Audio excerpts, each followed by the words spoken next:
श्रीमन्नारायण नारायण नारायण भजमन नारायण नारायण नारायण भजमन नारायण नारायण नारायण श्रीमन नारायण नारायण नारायण। सभी भक्तों को मेरी राम राम।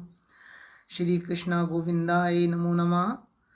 आज कार्तिक व्रत में दीपदान की महिमा सुनाएंगे कि कार्तिक मास में दीपदान का क्या महत्व है। कार्तिक में दीपदान करने से स्त्रियां एवं पुरुष द्वारा जन्म से लेकर अब तक अर्जित पाप कर्म नष्ट हो जाते हैं। इस विषय में एक प्राचीन कथा भी है, बहुत ही महत्वपूर्ण है। प्राचीन काल में देवड़ देश में बुद्ध नामक एक ब्राह्मण निवास किया करता था। उसकी स्त्री बहुत दुष्टा थी, दुराचारी थी। उसके संग दोष से पति की आयु क्षीण होकर वह मृत्यु को प्राप्त हो गया। पति की मृत्यु के पश्चात भी वह स्त्री उसी घृणित कार्य में लगी रही। लोक निंदा, तनिक भी उसको लाज नहीं आती थी। उसका ना तो कोई पुत्र था और ना ही कोई भाई। वह सदैव भिक्षा के से प्राप्त अन्न को ही ग्रहण किया करती थी। वह अपने हाथ से बनाए हुए शुद्ध भोजन को भी ना खाकर मांग मांग कर लाकर बासी भोजन को खाया करती थी। वह तीर्थ यात्रा से भी सदा दूर रहती थी और ना ही कोई उसे मंदिर आदि में जाकर कथा प्रवचन सुनने का रुचि थी। एक दिन कुतस नाम का एक विद्वान ब्राह्मण भ्रमण करता हुआ वहां आया। उस ब्राह्मणी को निंदित कार्यों में लिपित देखकर उसने पूछा, ओ मूर्ख स्त्री, तू मेरी बात ध्यानपूर्वक सुन।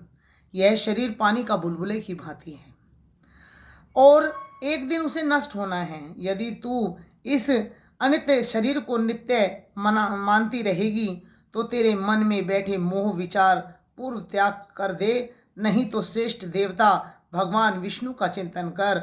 उन्हीं की लीला कथा का आदर पूर्वक सुन। कार्तिक मास आने वाला है। भगवान दामोदर को प्रसन्न करने के लिए स्नान आदि दीपदान भी कर और भगवान विष्णु की परिक्रमा करके उन्हें प्रणाम कर। यह व्रत विधवा और सौभाग्यवती स्त्रियां करती रहती हैं। आज मैं तुझे यह समझा रहा हूँ, तू समझ। उस समस्त पापों को उपद्रवों का नाश हो जाता है। तू मेरी बात मानकर निश्चय ही कार्तिक मास में दीपदान कर। इससे तू निश्चित ही रूप से भगवान विष्णु की कृपा प्राप्त कर लेगी। इस प्रकार कहकर कुतस ब्राह्मण चला गया।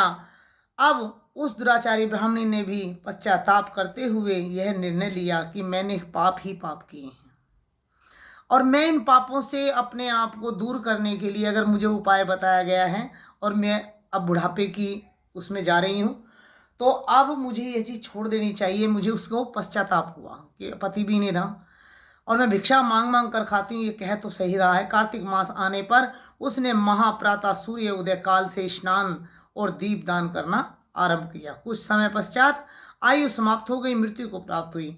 वह स्वर्ग लोक में गई और समय अनुसार मुक्ति को भी प्राप्त कर गई, क्योंकि व्यक्ति कार्तिक व्रत के तत्पर्य होकर दीपदान के इतिहास को स्मरण करता है और स्वयं भी दीपदान करता है, उसे अवश्य मोक्ष की प्राप्ति होती है। इतिश्री